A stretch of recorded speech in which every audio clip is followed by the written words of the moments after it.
नमस्कार दोस्तों, हर हर महादेव, नमः शिवाय। दोस्तों, हिंदू धर्म में जब तक दीपक नहीं जलाया जाता तब तक कोई भी पूजा करते समय हम कई तरह के दीपक का इस्तेमाल करते हैं। मिट्टी के दीपक प्रज्वलित करते हैं और समर्पित करते हैं। लेकिन क्या आपको पता है कि हिंदू धर्म में सबसे पवित्र आटे का दीपक माना जाता है? और अगर आपको आटे के दीपक को जलाने की सही नियम और सही तरीके पता है तो आप और आपके घर की तिजोरी भरने से कोई भी नहीं रोक सकता। तो आटे के दीपक के लिए दिन में किसी विशेष मन्नत को पूरा करने के लिए ही जलाया जाता है। क्या कहते हैं आटे के दीपक के महत्व के बारे में परम पूज्य प्रदीप मिश्रा जी? तो वीडियो को अंत तक जरूर देखें। तो दोस्तों, स्वागत है आपका शिव भक्ति टीवी पर। आगे बढ़ने से पहले आप वीडियो को लाइक और चैनल को सब्सक्राइब जरूर कर दीजिएगा, जिससे कि श्री भोलेनाथ की कृपा आप पर सदैव बनी रहे। चलिए वीडियो में आगे बढ़ते हैं। तो जब भी पूजा में दीपक प्रज्वलित करने की बात आती है तो शास्त्रों में यह लिखा गया है कि आप अपने घर के मंदिर में जो भी दीपक जलाते हैं, इसे आप रोजाना बदल नहीं सकते। आप उसके बारे में हमारे गुरु जी कहते हैं कि जब भी आप अपने घर के मंदिर में कोई दीपक प्रज्वलित करते हैं तो रोजाना उचित दीपक का उपयोग कीजिए और उसी में अपनी बाती को चलाइए। ऐसा कर लगातार साल दर साल एक ही दीपक का इस्तेमाल करते हैं तो वह दीपक सिद्ध हो जाता है और आपके घर की छोटी मोटी परेशानियां तो यह दीपक आसानी से ही सुलझा सकता है। अगर आपने किसी दीपक का इस्तेमाल लगातार 10 सालों से किया है और आपका वह दीपक खंडित नहीं हुआ है तो जब भी आपके घर में आपके माता पिता या फिर आपके बच्चे बीमार पड़ते हैं, उन्हें बुखार हो जाता, कुछ नहीं करना है।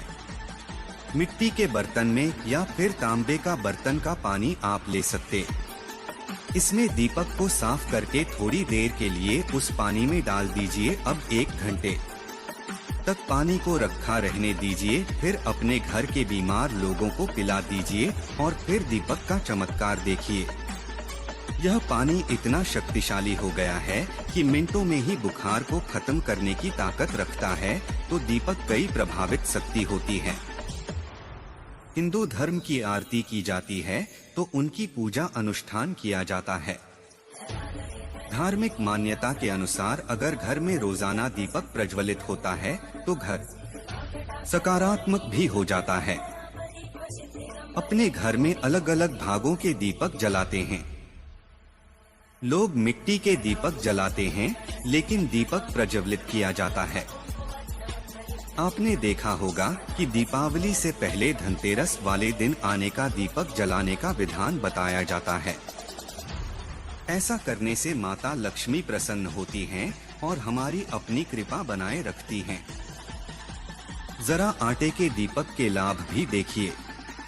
जब भी हम अपने घर में आटे का दीपक जलाते हैं तब यह बहुत ही जल्दी असर करता है। लेकिन इस परेशानी के लिए किस आटे का दीपक जलाएं समझना बहुत जरूरी है। तो सबसे पहले जानते हैं गेहूं के आटे का दीपक जलाने के लाभ। दोस्तों, अगर आपके घर में कोर्ट कचहरी के चक्कर लगे रहते हैं, दीपक बनाकर लड़ाई झगड़े होते रहते हैं और बार-बार इसी वजह से आप हमेशा तनाव में रहते हैं, श्री शिवाय नमस्तुभ्यं का जाप करें। तो आपको ज्यादा कुछ नहीं करना है। सभी तरह के लड़ाई झगड़े सब इन सब जगह से छुटकारा पाने के लिए आप सोमवार के दिन उड़द के आटे का दीपक जलाने के लाभ। उड़द की दाल को शनिदेव पर और शिवलिंग पर चढ़ाने का विधान माना जाता है।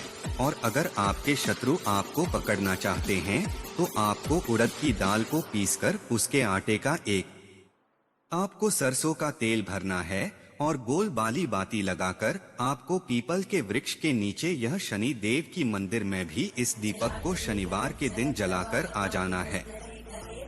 आप मंगलवार और शनिवार उड़द के आटे का दीपक हनुमान जी के मंदिर में भी रख सकते हैं। आपको दीपक जलाते समय हनुमान चालीसा का पाठ करना है। ऐसा करने से आप अपने शत्रुओं पर विजय प्राप्त कर सकते हैं।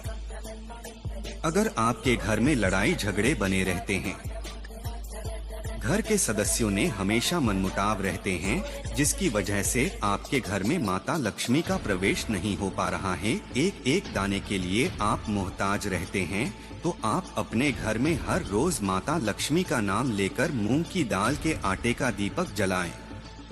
आपको दीपक देसी घी का जलाना है, इसे माता लक्ष्मी प्रसन्न होती हैं और आपके भंडार भरते हैं। आपके घर में सुख शांति बनी रहेगी और आपके घर के सदस्यों में आपसी प्रेम नहीं बढ़ता है। तो दो आपको आटे के दीपक जलाने के कुछ नियम भी बता देते हैं। जब भी मनोकामना की पूर्ति के लिए दीपक जलाते हैं, तो हम आटे के दीपक को ही चुनते हैं। तो अगर आपने कोई भी मनोकामना मांगी है, तो आप लगातार 11 दिन 21 दिन तक ज्योतिष शास्त्र कहता है कि जब भी आप आटे के दीपक को जलाते हैं, तो आपको इसे बहुत सुपरिणाम मिलते हैं। बढ़ते हुए और घटते हुए क्रम में जलाना चाहिए। जैसे कि अगर आपने आज अपनी मनोकामना की पूर्ति करने के लिए संकल्प लिया है, तो आप आज से आप एक दीपक जलाना शुरू कीजिए। अगले दिन आपको 2 दीपक जलाने हैं। फिर अगले दिन आपको 3 दीपक जलाने हैं। ऐसा करते करते आपको लगातार दीपक की संख्या को बढ़ाते जाना है और जब आपके 21 दिन पूरे हो जाएंगे, उसके बाद आपको घटते हुए क्रम में दीपक जलाना है। दीपक की संख्या 1 रह जाएगी, तब आपकी मनोकामना भी पूर्ति हो जाएगी। आटे का दीपक कब जलाना चाहिए और कैसे जलाना चाहिए, यह भी जान लेते हैं।